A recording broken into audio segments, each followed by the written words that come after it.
Ne commence surtout pas par te fixer un objectif si tu veux réussir ta vie. Assalamu alaikum wa rahmatullahi wa barakatuh.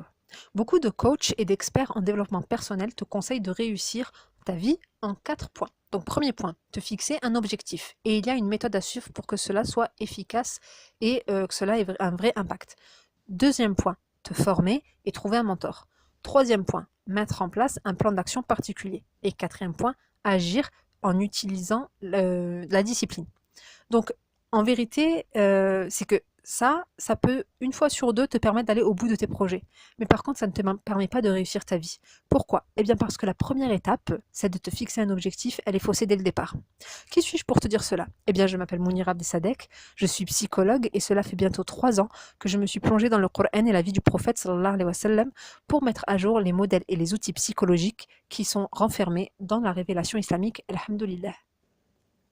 Donc l'expertise que je te propose ici, ce n'est pas dans du coaching ou du développement personnel, ce sont des domaines très intéressants d'ailleurs. Moi, ce que je te présente pardon, dans ce contenu, eh bien, c'est une expertise en stratégie de réussite. Et quel est le but? Eh bien, c'est que tu t'épanouisses personnellement en te rapprochant d'Allah subhanahu wa ta'ala. Donc, mon outil premier et principal pour travailler sur tout cela, c'est le sens. Construire le sens, pour moi, c'est la pierre angulaire de tout ce travail-là. Donc, j'utilise le fruit de mes recherches et puis mes connaissances en psychologie pour construire des modèles et des outils appropriés qui permettent justement d'avancer vers des réponses utiles et concrètes. Ceci étant dit, que dire de cette fameuse première étape de se fixer un objectif en termes de stratégie de réussite? Eh bien, la première chose qui compte, c'est de définir, préparer et travailler. Quoi donc? Non, pas ton objectif. Définir, préparer et travailler ton intention. Je répète, définir, préparer et travailler ton intention, ton intention, ton intention. Tu n'iras nulle part sans cela. Donc, je te donne un exemple concret que j'ai vécu.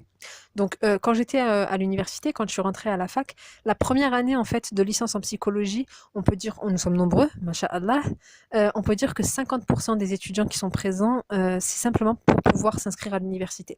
Donc, ils ont choisi psychologie parce que voilà, c'était plus facile de s'inscrire en psychologie pour eux. Mais 50% des étudiants présents, c'est vraiment juste pour pouvoir avoir une carte d'étudiant à la fac. Donc, en troisième année, donc 3 ans plus tard, donc c'est la licence, ces 50%-là ne sont plus là, bien sûr. Ils ont été démotivés bien avant. Et puis, en général, au bout des 6 premiers mois, des 3 à 6 premiers mois. Donc, combien est-ce qu'il reste d'étudiants? Il reste à peu près 250 étudiants. Et 70% de ceux qui sont là, de ces 250 étudiants-là, 70% de ceux qui sont restés, ils sont là pour décrocher un diplôme de licence. Pourquoi? C'est un bac plus 3 en fait.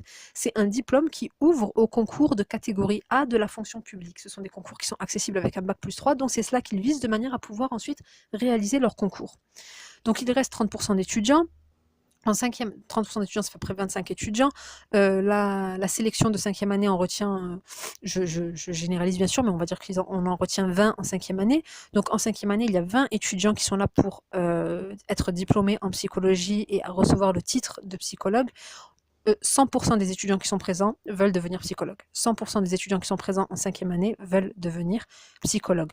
Donc, si on prend ces 20 étudiants-là, il y a 20 intentions différentes pour lesquelles chacun veut devenir psychologue.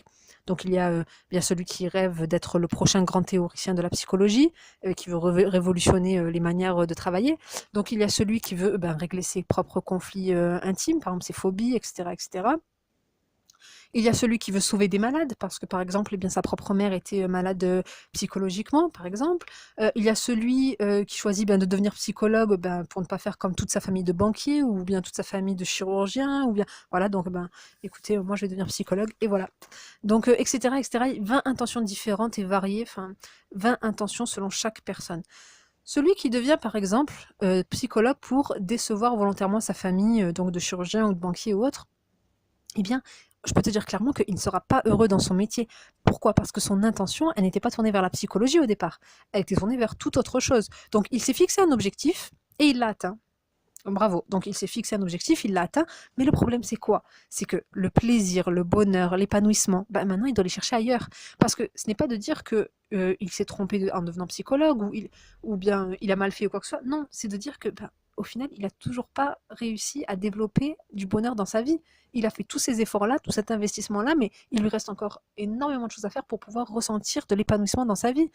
Donc, si son intention, elle avait été claire, recherchée et puis reconnue surtout en toute sincérité, parce que la sincérité, c'est très important. Je vais en reparler dans une minute. Donc, si son intention dès le départ, elle avait été claire, sincère, et puis qu'il l'avait recherché, travaillé dès le départ, eh bien, il aurait pu faire une toute autre chose et surtout un tout autre choix, un choix qui lui aurait permis de réaliser ce qu'il voulait vraiment, qui l'aurait rendu pleinement heureux, même après 5 ans ou 10 ans d'études poussées selon les spécialités choisies. Donc je t'ai dit que j'allais reparler de la sincérité parce que c'est vraiment, mais c'est le maître mot, la sincérité. Il faut que l'on soit sincère envers soi-même, avant d'être sincère envers les autres, avant d'être sincère envers Allah subhanahu wa ta'ala. Si on n'est même pas sincère envers soi-même, comment est-ce qu'on peut sortir de la sincérité à travers nos actes, à travers nos mots, à travers, bien sûr, du coup, il faut vraiment être sincère. Donc, être sincère, c'est-à-dire se regarder en face, être honnête envers soi-même, être lucide. Donc voilà, je te le dis et je te le répète en tout cas, la clé première et primordiale de ce que tu fais, c'est l'intention. Je le répète au cas où, la clé première et primordiale de ce que tu fais, c'est l'intention. Tu mets 80% de tes efforts à travailler ton intention, les 20% qui restent, ils couleront de source, Inch'Allah, et puis tu seras heureuse surtout du début à la fin. Et je te le souhaite. Donc, je vais aussi te parler de ce que le prophète sallallahu alayhi wa sallam nous apprend sur l'intention à l'occasion d'un prochain contenu, Inch'Allah. Donc, je t'invite, si ce contenu t'a intéressé, si il a provoqué des petites bulles dans ton esprit pour te faire réfléchir ou bien motiver ta réflexion différemment, eh bien, je t'invite à partager ce contenu sur tous tes réseaux sociaux, sur celui que tu préfères, que ce soit WhatsApp, Facebook, Twitter, que par SMS, par mail, par exemple autour de toi. Voilà, je t'invite à partager pour 2 raisons. La première, eh bien, c'est de permettre à d'autres personnes de découvrir ce contenu et Inch'Allah de pouvoir y réfléchir. Et puis, ça permet à moi de produire d'autres contenus de qualité, Inch'Allah. Donc, ça, c'est la première chose. Et puis, la deuxième chose, bien sûr, c'est que si tu souhaites en savoir plus, il te suffit de me rejoindre. Où ça? Eh bien, sur mon site www.abidine.fr. Donc, c'est le site de Abidine. Je t'invite à m'y rejoindre. Barakallahu fik pour ton attention et puis pour ton temps aussi également. Et à très bientôt, Inch'Allah. Wassalam.